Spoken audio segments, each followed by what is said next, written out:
Guys, অনেকদিন পর আপনাদের জন্য একটি নতুন ভিডিও নিয়ে চলে আসলাম। তো আজকের ভিডিওটি হলো রেডমি 12 নিয়ে। তো রেডমি 12 এটি একটি 5G ফোন এবং 4G ফোনও অ্যাভেলেবেল পেয়ে যাবেন। তো এই ফোনটি 1 বছর পুরনো ফোন এবং এই ফোনটি এই সময় দাঁড়িয়ে নেওয়া উচিত কি উচিত না, কারণ এই সময় বাজারে বিভিন্ন ধরনের 5G ফোন পেয়ে যাবেন এবং যে ফিচার কিংবা স্পেসিফিকেশন দিয়ে থাকবে প্রায় এই ধরনের, মানে এই ফোনে যে স্পেসিফিকেশন দেওয়া রয়েছে তেমনই স্পেসিফিকেশন পেয়ে যাবেন। তবে সেই ফোনগুলির দাম এই ফোনের তুলনায় একটু বেশি। তো চলুন দেখে নেওয়া যাক এই রেডমি ফোন কারা কারা নিতে পারবে এবং নিলে কি কি সমস্যা হবে এবং আজ পর্যন্ত এই ফোনে কি কি সমস্যা হয়েছে। ওকে, তো ভিডিও শুরু করার আগে জেনে নেওয়া যাক এই ফোনের ক্যামেরা পারফরমেন্স কিংবা ক্যামেরা ডিটেল।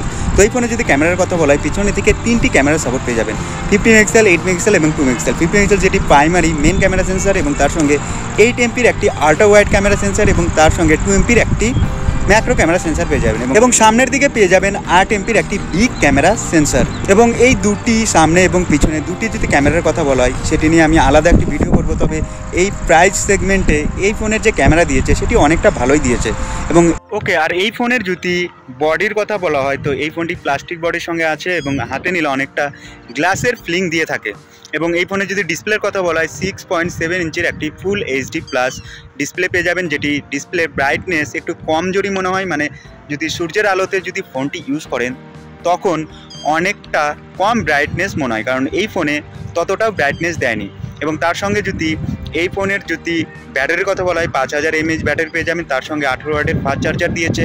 এবং এই ফোনে যদি সফটওয়্যার ইনবিল্টের কথা বলা হয়, সফটওয়্যার হিসাবে EMI UI পেয়ে যাবেন এবং সেটি 3 বছর আপনাদের সিস্টেম আপডেট দিয়ে থাকবে, তার সঙ্গে 3 বছর সিকিউরিটি আপডেট দিয়ে থাকবে। এবং এই ফোনের আরেকটি ইন্টারেস্টিং বিষয় যে যখন সফটওয়্যার আপডেট করবেন কিংবা নতুন যে ভার্সন আসবে সেটি হাইপার ওএসে কনভার্ট হয়ে যাবে। মানে হাইপার ওএসে কনভার্ট হয়ে গেলে এই ফোনে একটি ভালো অপটিমাইজেশনের সাপোর্ট পেয়ে যাবেন, যার মাধ্যমে আপনারা ভালো গেমিং কিংবা অন্যান্য কিছু করতে পারবেন। আর এই ফোনে যদি র্যাম এবং স্টোরেজের এবং প্রসেসরের কথা বললে র্যাম 8GB থেকে 6GB এবং তার সঙ্গে 12GBরও সাপোর্ট পেয়ে যাবেন, তবে সেটি প্রাইস ভেরিয়েন্ট করবে। এবং তার সঙ্গে যদি স্টোরেজের কথা বলা হয় 128 থেকে 256GBর সাপোর্ট পেয়ে যাবেন। এবং প্রসেসরের কথা বললে স্ন্যাপড্রাগনের 12 থেকে স্ন্যাপড্রাগনের 4 সিরিজের Gen 2 একটি প্রসেসর পেয়ে যাবেন এবং এটি একটি 5G প্রসেসর এবং ভালোভাবে এই ফোনে সমস্ত কিছু করতে পারবেন। ওকে, এতক্ষণ জানেন এই ফোনের ডিটেল, যে ক্যামেরা, প্রসেসর, এছাড়াও ফোনটির বাইরের আউটলুক সমস্ত কিছু জানলেন। তবে এই ফোনটি এই সময়ে নেওয়া উচিত কি উচিত না সেটি আজকে এই ভিডিওতে তুলে ধরছি। তো ফোনের ভালো দিক এবং খারাপ দিক। ফোনে যদি ভালো দিকের কথা বলা হয়, এই ফোনে আপনারা ভালো নেটওয়ার্ক কানেক্টিভিটি পেয়ে যাবেন, যেটি ইনডোর হোক কিংবা আউটডোর হোক সব জায়গাতে আপনারা ভালো নেটওয়ার্ক পেয়ে যাবেন এবং নেটওয়ার্কের দিক থেকে কোনো প্রবলেম হবে না। যদি ডিসপ্লের কথা বলা হয়, ডিসপ্লেও ভালো পেয়ে যাবেন। তবে ডিসপ্লের একটি খারাপ দিক হলো যেটি বাইরে খুব একটা ভালো ব্রাইটনেস দেয় না। প্রসেসরের কথা বললে প্রসেসরও ভালো দিয়েছে, তবে এই প্রসেসরের সঙ্গে মিড রেঞ্জের যে মোবাইলগুলি আসে সেই প্রসেসরের সঙ্গে এই মোবাইলটি এসে এবং এই প্রসেসরের সঙ্গে PUBG, BGMI সমস্ত কিছু নর্মালি খেলতে পারবেন। তবে এই ফোনের প্রবলেম মেন হলো এই ফোনটি ইউজ করতে করতে দিনের পর দিন এই ফোনটি এতটাই স্লো হয়ে গেছে যে ইউজ করার সময় অনেকটা বিরক্ত বোধ মনে হয়।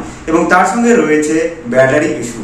আপনারা জানেন রেডমির প্রত্যেকটা ফোনেই একটি মেন প্রবলেম কিংবা কমন প্রবলেম হয়ে থাকে, যেটি হচ্ছে ব্যাটারি ইস্যু। ফোন যত পুরনো হতে থাকে মোবাইলের ব্যাটারির ব্যাকআপ ততই কম দিতে থাকে। তো ব্যাটারি এবং তার সঙ্গে মোবাইল হিটিং এবং তার সঙ্গে ব্রাইটনেস, এছাড়াও এক কথায় বলা যায় ফোন যত পুরনো হবে, বিশেষ করে রেডমি ফোনগুলি, তত ফোনের বিভিন্ন ধরনের দেখা দিবে। তার সঙ্গে ব্যাটারি ড্রেন এবং ডিসপ্লে প্রবলেম।